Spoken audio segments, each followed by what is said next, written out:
والله حبيب عبد الله بن محمد حسين وأساج أزبرك المقدم وحبيب علي سيدنا محمد ولد الدولة بن المقدم سيد الرحمن بن السقا في عبد الله بن عبد الرزاق بن حبيب عبد الله بن السيد الإمام بكر شبكة بن سالم وأخي بن سالم أحمد بن محمد الحجي صاحب إبراهيم الجبري والله رشيد بن أبي الحسن السمالي أركب الأنباس بن عمر بن عبد الرحمن عن علي بن عبد الله بارس سمعي سيدنا الإمام كبير إشاد وأبو سبيل والعباد الأحي عبد الله بن الحداد سلم ربك علي بن حبيب محمد بن سعد لا محمد بن وسلم سلم كل حي أبو بكر بن مسك وحبيب سالم وسن الحمد الله محمد سيدنا عليه وسلم مسؤول أخي مسؤول بسم الله أرواح جميع مشايخنا وعلينا وأمواتنا وأموات المسلمين أجمعين وخصوصا إلى أولي حجاب سلم عربي شيخ حسين عبد الله البنجاري سمع الله شيخ كسب الأنوار بن سماع بسم الله الرحيم شيخ محمد شرواني عارف بسم الله شيخ محمد أشعري عبد بسم الله الشيخ محمد سيد الرقاني وجميع مشايخنا أن الله يتقى شيخهم برحمة حب المغفرة ويعيد علينا وذريتنا من بركاتهم أسرارهم أنوار في الدين والآخرة ويجعلنا من حزبهم رزقنا محبتهم ويتوقنا على ملتهم ويسرنا بجمرة أن الله يرزقنا ربطه الرسول من نصر الجسد والقلب رهتبة الناس ونغيب تعالى علينا فتوح العارفين ويفاكهنا ويهدنا إلى سبيل أن الله يطول عمرنا ويسن أخلاقنا ويعصي أرزاقنا يشفي مرضنا وأن الله يحفظنا يحفظ أهلنا ويعيد من كل البرية والأنجن ومن فتن ما ظهر منه ويختم لنا بالحسنى وإلى حضرة النبي صلى الله عليه وسلم بسر الفاتحة. إياك نعبد وإياك نستعين اهدنا الصراط المستقيم صراط الذين أنعمت عليهم غير المغضوب عليهم ولا الضالين.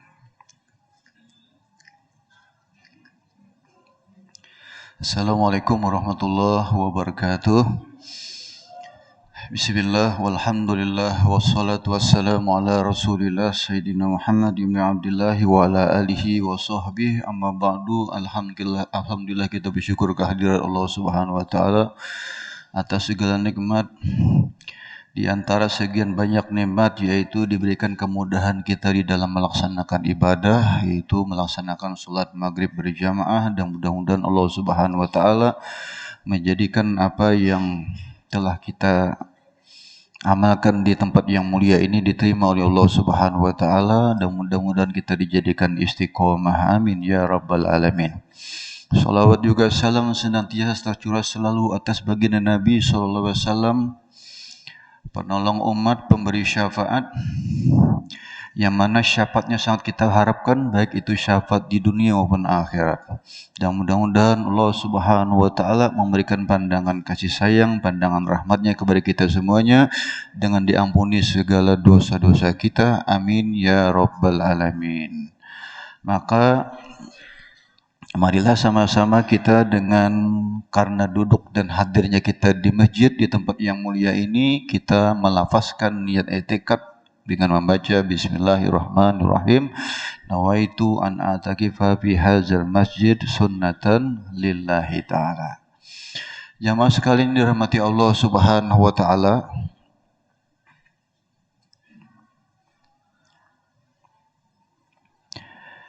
Majelis ilmu adalah merupakan satu tempat yang di situ kita mengkaji ilmu yang tujuannya adalah agar menjadi penebus dari segala dosa-dosa kita. Karena bagaimanapun ada 3 ilmu yang menjadi kewajiban bagi kita untuk dipelajari. Yang pertama adalah ilmu tauhid, yaitu ilmu tauhid ini adalah mengajarkan kepada kita agar kita sanggup menjadikan Allah itu satu. Wahada yuwahidu tauhidan. Tauhid menjadikan sesembahan kita itu satu. Dan jangan sampai pernyataan kita Tuhan itu satu, tapi dalam prakteknya kita menciptakan Tuhan-Tuhan kecil dalam aktivitas kita, dalam kehidupan kita. Bagaimana kita menyembah Allah Subhanahu wa taala sedangkan kita tidak mengenalnya? Maka oleh sebab itu wajib fardu ain kita mengenal akan Allah. baik itu sifat-sifatnya, zatnya, af'alnya dan sebagainya. Kemudian yang kedua adalah ilmu fikih. Yang mana di dalam ilmu fikih itu mengajarkan kepada kita tata cara bagaimana mengabdi kepada Allah Subhanahu wa taala. Seandainya kita tidak pernah mengkaji, mempelajari tentang ilmu ini, maka kita tidak akan tahu bagaimana cara mengabdi kepada Allah. Bagaimana cara kita beribadah kepada Allah. Bukankah sudah dinyatakan di dalam surah Az-Zariyat ayat 56, Allah berfirman, "Wa ma khalaqtul jinna wal insa illa liya'budun." Itu nun ujung itu wikoyah, itu sebenarnya liya'buduni, agar dia menyembah kepadaku, ya Allah. Maka bagaimana kita mengabdi, kita menyembah kepada Allah di dalam sholat kita yang merupakan perintah wajib untuk dilaksanakan, sementara kita tidak tahu cara melaksanakan sholat. Makanya ulun risih kadang-kadang. Ini bila masuk malam nisfu Sya'ban, di situ kan dilaksanakan berbagai macam sholat sunat. Jadi kadang-kadang masyarakat kita kalau sudah malam nisfu Sya'ban itu sibuk untuk mempersiapkan diri untuk menuju tempat-tempat ibadah, tempat-tempat dilaksanakan sholat-sholat sunat, tapi tidak tergerak hati untuk mempelajari sebenarnya sholat apa sih yang diamalkan atau dikerjakan di masjid itu, dan bagaimana cara melaksanakannya. Dan kebiasaan itu kalau malam disebut Sya'ban itu orang sembahyang sunat tasbih atau sembahyang sunat-sunat yang lain. Mungkin saja di antar jamaah itu seumuran nggak ada pernah menggawi sembahyang-sembahyang tersebut, seperti sembahyang taubat, sembahyang hajat, tapi tetap dia paksakan diri untuk hadir ke masjid tersebut, ke mushola itu, untuk melaksanakan sholat-sholat sunat itu tanpa terlebih dahulu mempelajari kaifiyahnya. Kira-kira menurut Pin, kada tahu cara sembahyang hajat, tapi umpat sembahyang hajat, kira-kira sah kada sembahyangnya kira-kira? Kira-kira Pak, sah kada Pak? Sembahyang hajat umpat juga, sembahyang tasbih umpat juga, orang sujud umpat juga. Napa kanang dibacanya tak? Lawas sujud tu ruku tu umpat juga ruku tu deh. Kemudian i'tidal umpat juga. Nah, Ibnu Ruslan itu di dalam Jubat itu menyebutkan, faqullu man bighairi ilmin ya'mal fa'amaluhu mardudah falam tuqbal. Setiap orang yang beramal tanpa disertai dengan ilmunya, maka seluruh amalnya itu tidak diterima, ditolak oleh Allah Subhanahu wa taala. Bahkan Sayyidina Ali ibn Abi Thalib mengatakan, setiap orang beramal tanpa ada disertai ilmu, maka lebih banyak mudaratnya daripada kemanfaatannya. Apalagi kita waktu baca Fatihah dan sebagainya. Jadi perlu, wajib hukumnya kita mempelajari ilmu cara mengabdi kepada Allah, ilmu fikih. Kemudian yang ketiga, ilmu tasawuf. Ilmu tasawuf ini adalah ilmu yang mengajarkan kepada kita bagaimana cara beradab kepada Allah Subhanahu wa taala. Karena dia menyangkut batin kita. Bahkan tanpa kita mengkaji ilmu tasawuf ini atau ilmu yang sifatnya batiniyah, sifat batin, lalu bagaimana kita waktu sembahyang itu di dalam niat kita tanpa hati kita meniatkan sholat itu. Semua ulama fikih menyebutkan, ya, namanya niat itu mahalluha al-qalbu. Andakan niat itu di hati. Ulama fikih menyebutkan seperti itu. Tapi kadang-kadang sebagian orang mengatakan bahwa niat itu adalah yang diucapkannya sebelum beribadah, yaitu usolli, fardhu maghrib, salasa rakaatin dan sebagainya. Itu dipadahkannya niat. Padahal itu cuman lafaz saja. Lafaz itu gunanya untuk memudahkan kita supaya berniat di dalam hati. Supaya gampang. Nah, jadi Perlu aja kita nih pakai usolli dulu. Ya, nak wudu. Perlu aja dulu kita lepaskan itu supaya apa? Gampang kena waktu kita pertama mengangkat takbir. Nah, ini penting nih, ini menyangkut rukun sembahyang. Rukun sembahyang pertama berniat di dalam hati, bukan di lidahnya. Nah, itu urusan hati, itu andakannya di hati. Ini sudah masuk dalam bahasan ilmu tasawuf sudah ini. Masuk sudah karena menyangkut hati itu deh, menyangkut hati penting. Jadi seandainya orang mulai awal sampai akhir kada ingat dalam sembahyangnya, orang hayabang aja pikirin ke sana kemari. Iya kan? Pernah waktu itu Sayyidina Ali ibn Abi Thalib melihat ada orang sembahyang cepat. Berarti kalau cepat ini rentan bandarnya ketinggalan rukun. Karena cepat banget sembahyangnya. Ya. Lalu kata beliau, selesai sembahyang, kamu sholat lagi. Karena kamu belum sholat, kata Sayyidina Ali. Akhirnya sholat lagi orang tadi. Nah, disuruh oleh Sayyidina, kamu sholat lagi. Kamu belum sholat. Karena sembahyangnya laju benar. Orang berniat yang melintaskan di hati itu, kadang ada takbirnya nenggini, kadang ada Allahu Akbar, kadang ada. Sebab ini kada kawan nenggini berniat. Oh, berkada kawan. Mesti Allah. Mesti kayak itu. Nah, jadi dalam kesempatan ini ulun mencoba untuk sebagai mukaddimah membacakan kitab ini karena di dalamnya terhimpun lah ada tauhidnya, ada fikihnya, ada tasawufnya di sini insyaallah. Ya. Nah, mudah-mudahan kita mendapatkan keberkahan daripada pengarang daripada kitab ini dan telah berkata qala Syekhul Imam Al-Alimul Allamah Hujjatul Islam wa Barakatul Anam Abu Hamid Muhammad bin Ahmad Al-Ghazali rahimahullahu taala anhu. Syekhul Imam ini gelar Syekhul Imam artinya seseorang yang menjadi ikutan, yang diikuti. Jadi ngaran imam ini siap untuk diikuti. Jadi kita sebagai makmum ini kada boleh nak balainan pada imam.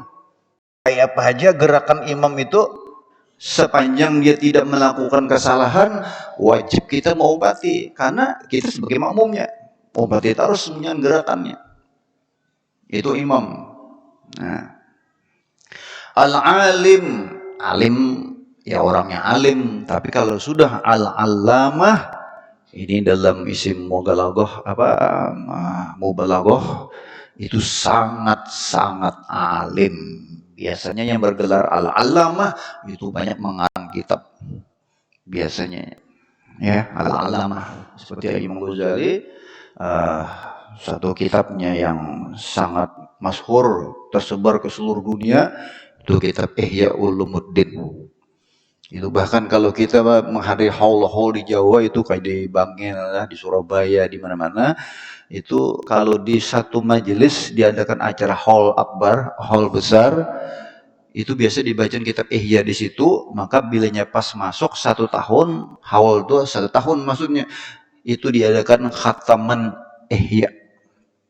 Jadi dibaca itu bergantian Ihya itu oleh para siban orang tua-tua dibacakan kitab Ihya itu dikhatamkan.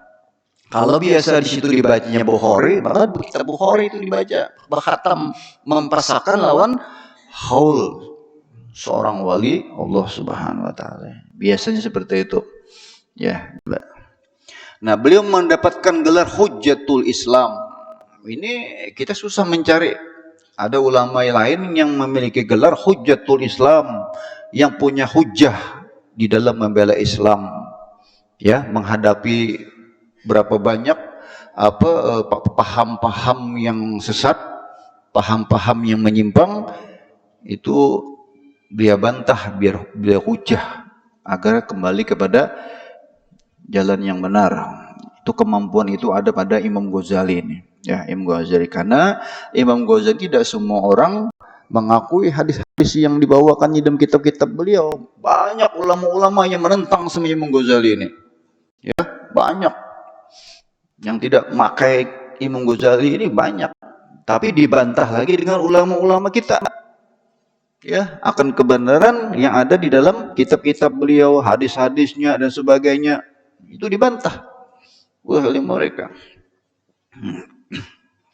Al-Ghazali itu adalah merupakan tempat di Gozalah, suatu tempat Gozalah yang berdekatan dengan Tus, satu negeri Tus. Ulun membawa satu tablet nih lawan kitab nih nah. Sebab kadang-kadang ulun baca kitab nih kalau cahayanya kurang mata kadang kalau melihat. Jadi harus membawa ini melihat di tablet ini supaya lebih jelas. Tapi kalau di tablet ini pun nggak ada debitan tuh ada. Kalau di kitab masih ada catatan lah. Kalau kita misalnya hadir di satu majelis, duduk secara talaki di hadapan seorang guru, seorang ulama, kita menjaga kitab, itu kan ada debitan catatan. Amalnya di tablet ini kan adanya. Ya. Nah,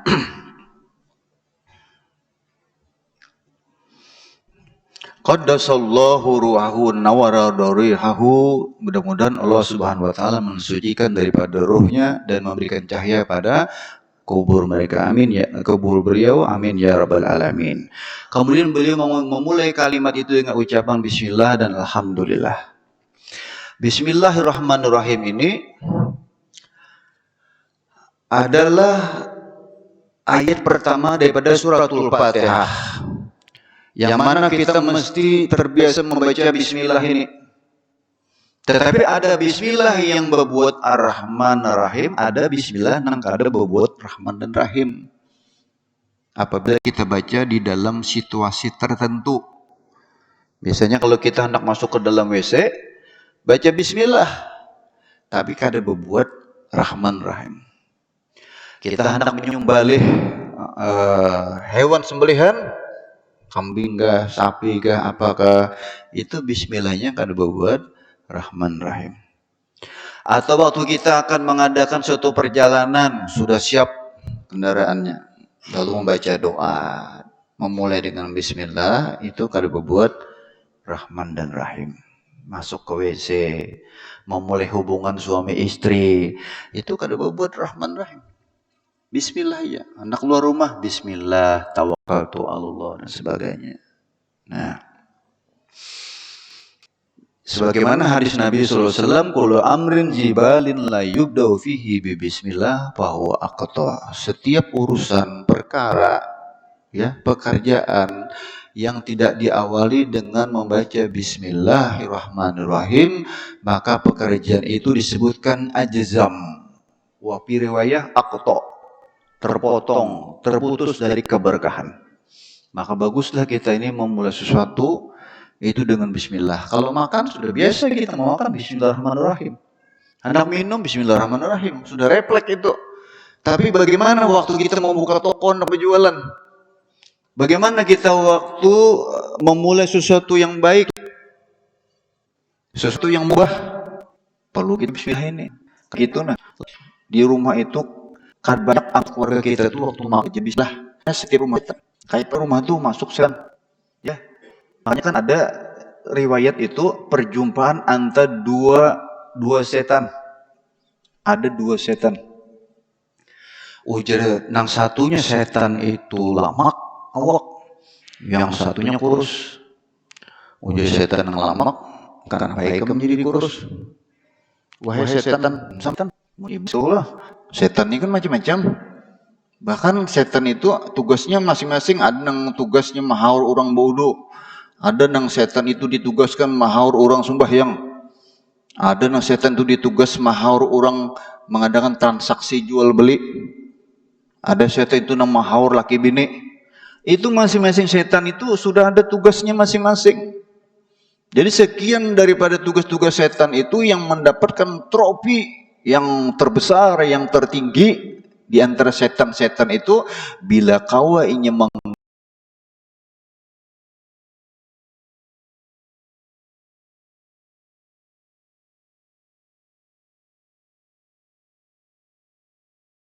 mengganggu sepasang suami istri supaya berceraian.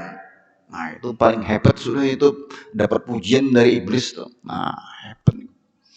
Sampai kawa mahaur orang itu. Sampai bergoyang aras itu orang hendak berceraian itu.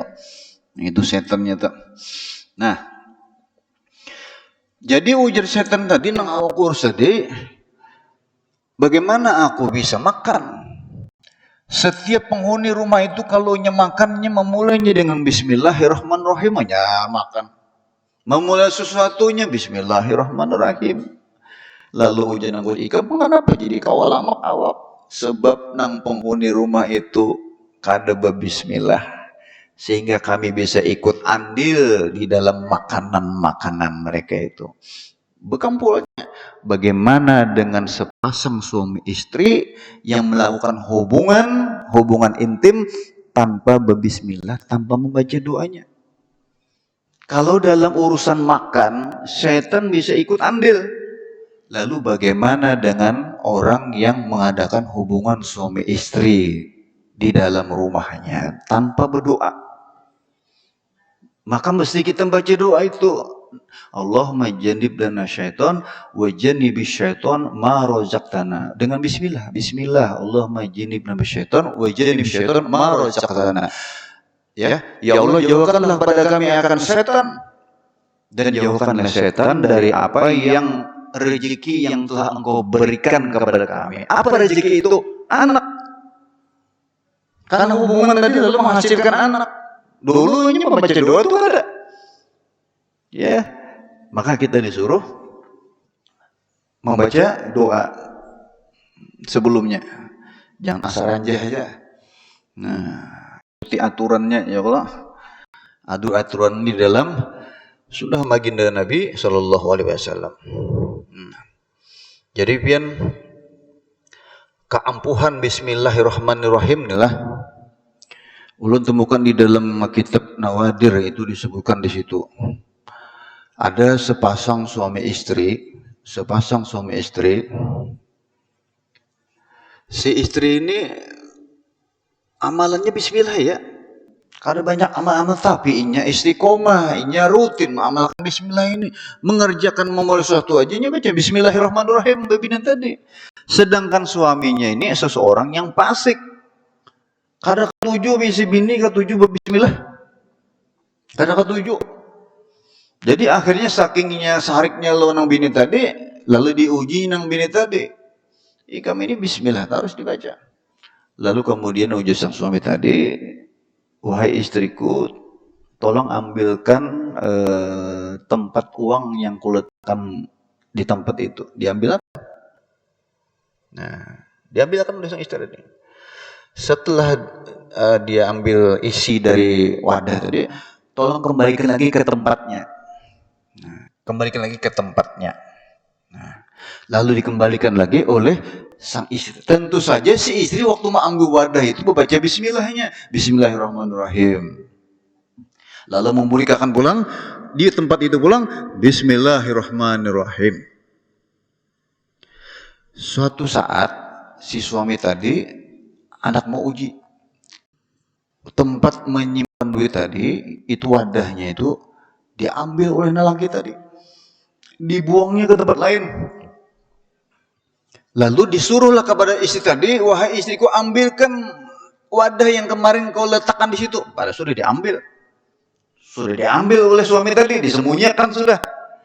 Lalu si istri tadi menuju ke tempat di mana ingin meletakkan duit tadi, membuka lemari, membaca Bismillahirrahmanirrahim. Ternyata di situ masih ada wadah uangnya, masih ada.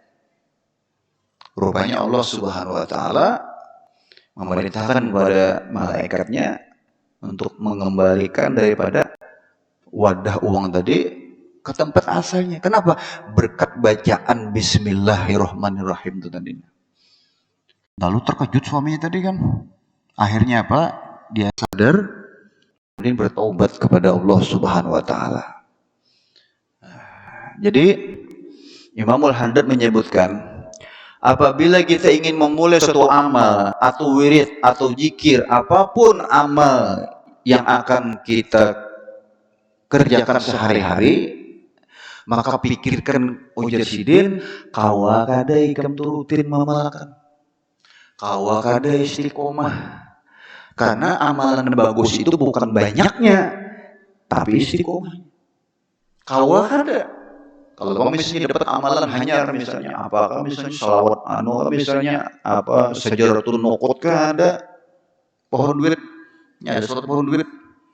Kalau anak memulainya itu nah kau ada dulu.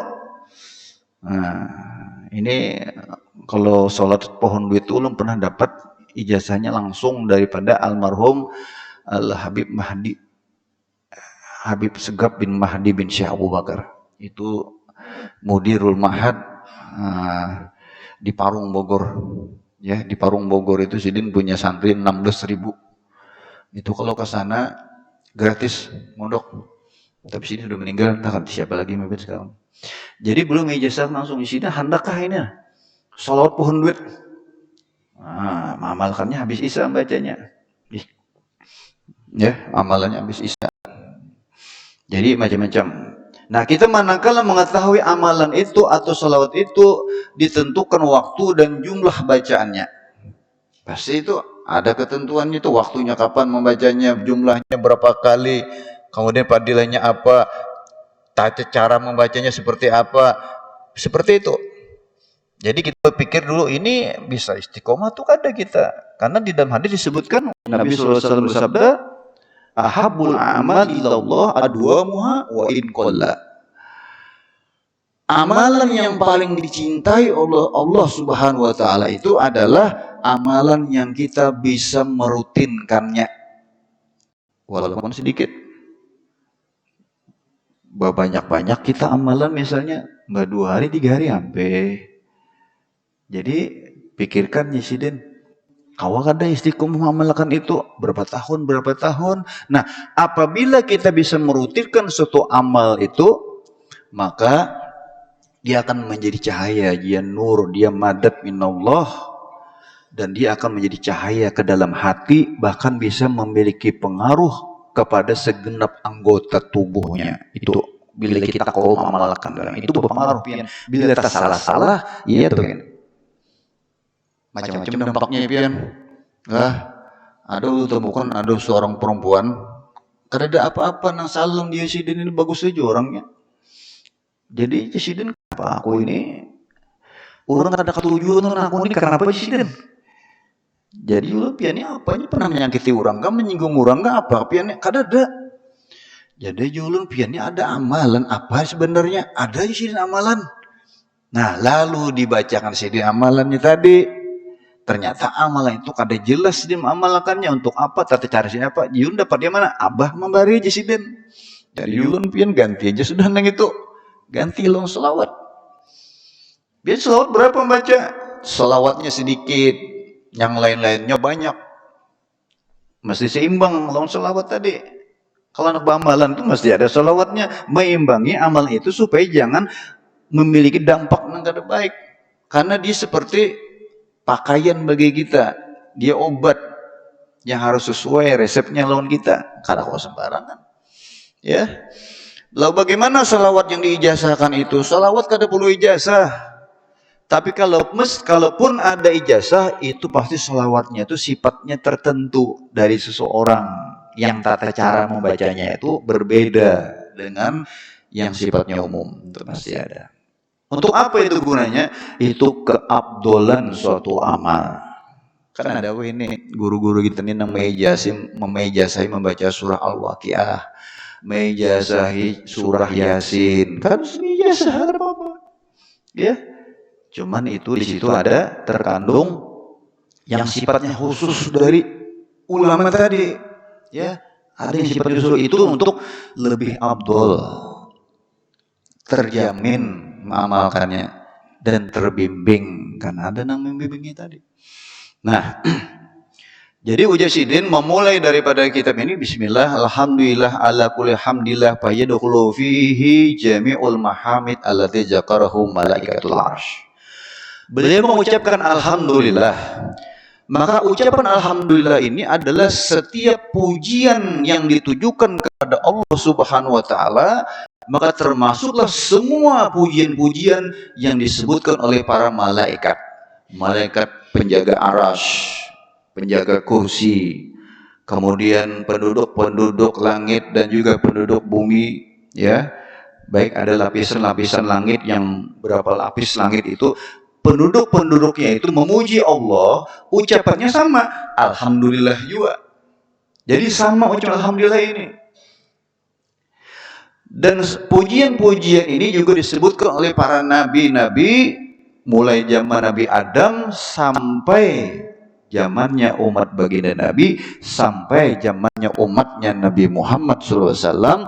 Cara memuji Allah itu ya alhamdulillah, itu ucapannya alhamdulillah, yaitu puji-pujian kepada Allah Subhanahu wa taala. Ujasidin alhamdulillah haqqal hamdih. Segala puji bagi Allah Subhanahu wa taala dengan sebenar-benarnya pujian, haqqal hamdih. Ya. Maka meliputi di dalam pujian itu ada kesempurnaan Allah Subhanahu wa taala, ada keindahan dan sebagainya. Dan itu juga meliputi secara ijmal dan tafsil. Jadi meliputi ijmal dan tafsir. Jadi semuanya, ya, sampai kepada detail-detailnya itu meliputi pujian kepada Allah Subhanahu wa taala. Jadi keutamaan. Nah, begitu pula semua makhluk memuji kayak itu juga, burung, ya, semua binatang, ayam, setiap subuh memuji kepada Allah, bertasbih kepada Allah, ucapan pujiannya itu juga sama alhamdulillah. Nah, kemudian beliau melanjutkan dengan salawat kepada Nabi. Wassalatu wassalamu ala khairil khalqi Muhammadur Rasulih. Dan juga salawat dan salam tercurah selalu atas sebaik-baiknya makhluk, yaitu Nabi Muhammad sebagai Rasulnya kepada seluruh makhluk, wa abdihi, dan juga hambanya. Jadi Nabi SAW itu mengakui diri beliau adalah sebagai hamba, ya, karena Nabi SAW itu memiliki sifat tawadu luar biasa. Itu kalau guru sekumpul menyebut tawadunya Nabi itu tidak seperti tawadunya manusia biasa, tawadu mutawadhi, tidak, tapi doa.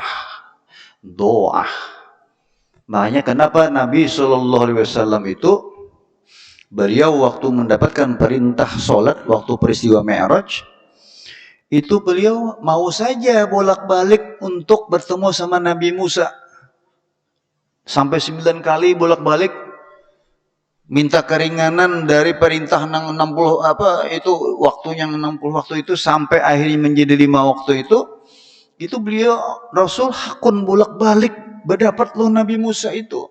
Itu kenapa? Itu sifat tawaduknya Nabi SAW, hakun bolak-balik berdapat lo Nabi Musa. Kenapa Nabi Musa selalu berharap Nabi mendatanginya?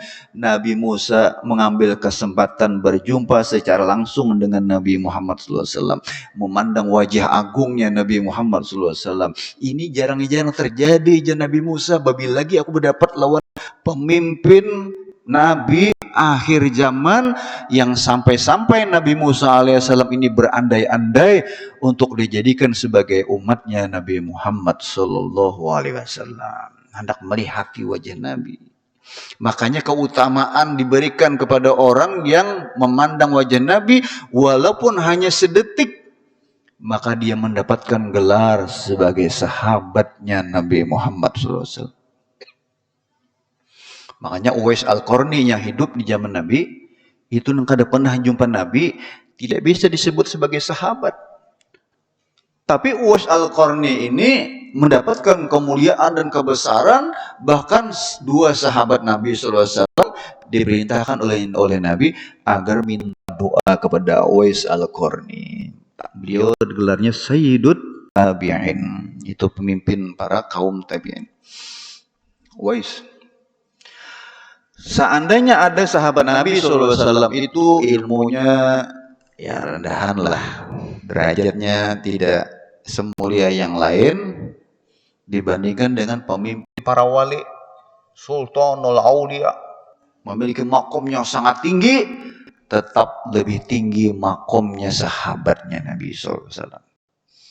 Makanya bagus itu kalau membaca manaqib Sayyidah Khadijah, manaqib para sahabatnya Nabi, ya, itu lebih afdol. Kenapa? Karena kedudukan beliau, kedudukan Sayyidah Khadijah radhiyallahu anha itu kedudukan di atas para sahabat Nabi, terdekatnya Nabi, yang berkumpul dengan Nabi sallallahu alaihi wasallam. Bahkan seandainya ada yang jahil pun di antara sahabat Nabi lebih unggul, lebih tinggi pangkatnya daripada pemimpin para wali.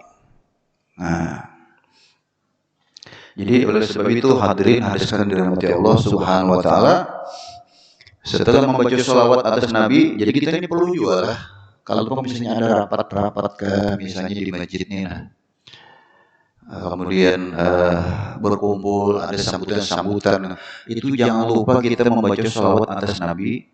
Sebab disebutkan oleh Ibnul Qayyim, apabila di satu tempat, satu majelis disebut nama Nabi Muhammad, seperti halnya Imam Ghazali membaca sholawat atas Nabi, mukadimah daripada kitab beliau ini, maka kata Ibnul Qayyim, maka majelis itu mengeluarkan harum semerbak luar biasa. Cuman yang tidak bisa mencium harumnya itu adalah jin dan manusia. Yang lain semua makhluk selain jin bisa mencium harumnya suatu majelis. Di tempat itu disebut nama baginda Nabi SAW. Saking harumnya majelis itu sampai pada langit ketujuh, tembus sampai aras baunya, luar biasa. Ya, berapa tempat-tempat yang seperti itu? Dan berapa malaikat-malaikat yang menyaksikan setiap majelis? Di situ disebut nama baginda Nabi Sallallahu Alaihi Wasallam. Nah, maka sebab itu jangan lupa menghiasi setiap perkumpulan itu dengan bersolawat kepada Nabi Muhammad Sallallahu Alaihi Wasallam. Kadang-kadang kita ini kada sadar juga lah. Kita ini kadang-kadang kada sadar. Dan bahkan itu disebutkan kita bisa dianggap orang yang lupa, kita bisa dianggap orang yang lupa dan tersesat menuju jalan. Ada hadisnya man nasiya sholata alayya, tariqal jannah. Siapa yang lupa berselawat kepadaku Nabi, sungguh salah jalan menuju surga. Dan menyebutkan al-bakhil kullul bakhil man dzukirtu indahu alam yusalli alayya. Orang yang paling bakhil itu Nabi adalah manakala disebut namaku di hadapannya, dia mendengar tapi dia tidak bersalawat kepadaku Nabi. Dia tidak bersalawat kepadaku Nabi. Itu orang paling bakhil kata Nabi. Orang paling bakhil itu. Fa'alam ayyuhal haris al-muqbil ala iktibasil ilmi al-muzhir min nafsih. Ketahuilah bahwa wahai orang yang memiliki semangat yang besar, memiliki semangat yang besar di dalam mengambil manfaat ilmu, di dalam setiap perkumpulan-kumpulan majelis ilmu. Ketahuilah ujar beliau, al-muzhir min nafsih, yang mana ilmu itu disampaikan kepadanya sidqur rogbah, dan memiliki dan menghadap atau memiliki suatu keinginan, kesenangan, bahkan haus ilmu, bahwa sebenarnya apabila engkau punya maksud di dalam menuntut ilmu tersebut adalah sekedar munafasah, agar untuk menyaingi orang lain. Kata si Den nih, seandainya kita ini belajar ilmu, berharap dari ilmu yang kita dapat itu supaya kau menyaingi orang lain. Siapa aja, ya, menyaingi orang lain. Wal mubahah, untuk bangga-banggaan. Kita nuntut ilmu, mendapatkan suatu ilmu, bangga-banggaan. Wa taqaddum 'alal aqran, agar kita tampil terdepan dibandingkan dengan kawan-kawan kita, saudara-saudari kita. Kita hendak dianggap lebih unggul dari kawan-kawan kita tersebut. Maka apa kata beliau? Wastimalata wujuhin nas, agar manusia itu perhatiannya tertuju kepada dirinya karena keilmuannya tadi. Maka kata beliau, fa anta sa'in fi hadmi dinik, berarti engkau itu sudah berusaha untuk meruntuhkan agamamu. Jadi maksudnya begini, kalau kita nuntut ilmu, tentu saja kita harus meluruskan niat, membenarkan niat kita. Jangan ada niatan yang berbau duniawi. Kata beliau, atau engkau tujuannya adalah untuk mengumpulkan harta duniawi. Dari engkau menuntut ilmu tersebut, maka ujar Sidin, itu sama engkau meruntuhkan daripada agamamu, wa ihlakan nafsik, dan membinasakan akan dirimu, wa bai'a akhiratika bidunyaka, dan menjual akhiratmu dengan duniamu. Kata beliau. Sekarang gejala-gejala ini sudah tampak kita lihati sekarang. Berapa banyak orang yang ingin menjadikan dirinya sebagai fokus perhatian manusia, bikin ini, macam-macam, ya, karena keilmuannya tadi, ya, tujuannya tadi. Nah, tapi kata beliau sedikit lagi supaya jelas di sinilah. Tapi apabila tujuan kita itu semata-mata mengharapkan ridhonya Allah Subhanahu wa taala semata-mata, dan akhirat yang akan kita dapatkan hasilnya, maka berarti kata beliau, maka itulah niatmu yang benar, maka jadilah setiap langkah kakimu menuju tempat-tempat ilmu itu engkau mendapatkan naungan daripada sayap-sayapnya malaikat-malaikat Allah Subhanahu wa taala. Amun tujuannya nih bagus, makanya beberapa majelis ilmu itu seringkali dibacakan satu niat yang disusun oleh Habib Muhammad bin Awi Al-Idrus atau Habib Sa'ad Al-Idrus. Itu ada satu kitab namanya Kitabun Niyat, beniat. Biasanya beniat nawaitu ta'alluma wa ta'lim. Ya, wa naf'a wal intifa wal ibadah wal istifadah wal hasa ala tamasuk bi kitabillahi was sunnati rasulih, dan seterusnya.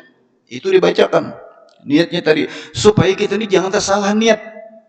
Ya, nawaitu ta'alluma wa ta'lim, aku berniat untuk belajar dan mengajar. Wan naf'a wal intifa, mengambil manfaat dan berbagi manfaat. Wal ibadah wal istifadah, berbagi faedah, keutamaan kepada yang lain. Wal hassa 'ala tamasuk bi kitabillah wa rasulih, berpegang kepada kitabullah dan sunnahnya Rasulullah sallallahu alaihi wasallam, dan seterusnya. Itu niat-niat itu perlu, ya, supaya kita ini jangan salah niat di dalam mengkaji ilmu Allah Subhanahu wa taala. Mudah-mudahan ini ada manfaat, ada keberkahannya bagi kita semua. Mudah-mudahan Allah Subhanahu wa taala memberikan pandangan kepada kita dengan pandangan kasih sayang. Mudah-mudahan dosa-dosa kita diampuni. Amin ya rabbal alamin. Ala tilka niyat bil hadratin nabi. Al-Fatihah. Iyyaka na'budu wa iyyaka nasta'in. Ihdinas siratal mustaqim, siratal ladzina an'amta 'alaihim ghairil maghdubi 'alaihim waladdallin. Bismillahirrahmanirrahim. Alhamdulillahirabbil alamin wa karim ala sayyidina Muhammadin wa ala alihi washabbihi ajmain. Allahumma hadina bihudak waj'alna mimman yusari fi ridaq wa la tulina waliyan siwa la taj'alna mimman khalafa amraka wa azaq wa hasunallahu wa ni'mal wakil, ni'mal maula wa ni'man nasir, wa la haula wa la quwwata illa billahil aliyyil azim.